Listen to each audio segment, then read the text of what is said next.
اور اب کچھ خبریں تجارتی دنیا سے۔ نیشنل اکنامک کونسل کی ایگزیکٹو کمیٹی نے 372 ارب روپے کے 9 ترقیاتی منصوبوں کی منظوری دے دی۔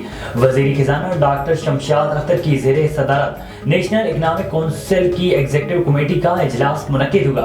اجلاس کے اعلامیے کے مطابق پورٹ قاسم تھرپور ریلوے منصوبے کے لیے 53 ارب 72 کروڑ، خیبر پختونخوا میں فوڈ سیکیورٹی منصوبے کے لیے 25 ارب مالیت منظور کر لی گئی۔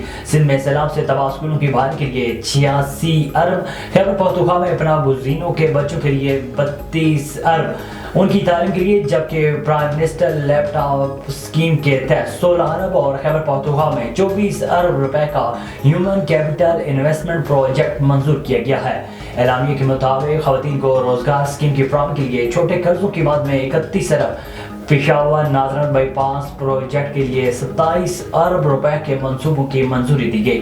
گریٹر تھل کینال کے لیے 38 ارب روپے کے منصوبوں کی منظوری مؤخر کر دی گئی، جبکہ سکھر بیرانچ اور گڈو بیرانچ کی اپ گریڈیشن کے لیے 74 ارب روپے کا منصوبہ منظور کر لیا گیا۔ عالمی مارکیٹ میں سونے کی قیمتوں میں کمی کے باعث پاکستان میں بھی سونے کے نرخ کم ہو گئے۔ بین الاقوامی مارکیٹ میں فی اونس سونے کی قیمت $6 کمی کے ساتھ $2018 ہو گئی، جبکہ پاکستان میں فی تولہ سونے کی قیمت میں $200 اور فی 10 گرام سونے کی قیمت میں $171 کی کمی ریکارڈ کی گئی۔ قیمتوں میں کمی کے باعث مقامی صرافہ بازاروں میں فی تولہ سونے کی قیمت $2,15,400 اور فی 10 گرام سونے کی قیمت $1,84,671 ہو گئی۔ ایشیائی ترقیاتی بینک نے پاکستان کے لیے مزید قرض کی منظوری دے دی۔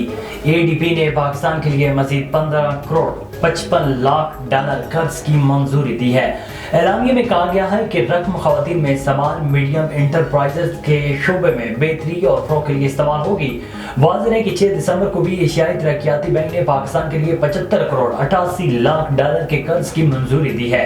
ADB کے مطابق پاکستان کے لیے 75 کروڑ 88 لاکھ ڈالر قرض کی منظوری دی گئی اور یہ رقم 3 مختلف منصوبوں پر خرچ کی جائے گی، جبکہ فنڈز کی فراہمی کا مقصد پائیدار معاشی ترقی کے ہدف کا حصول ہے۔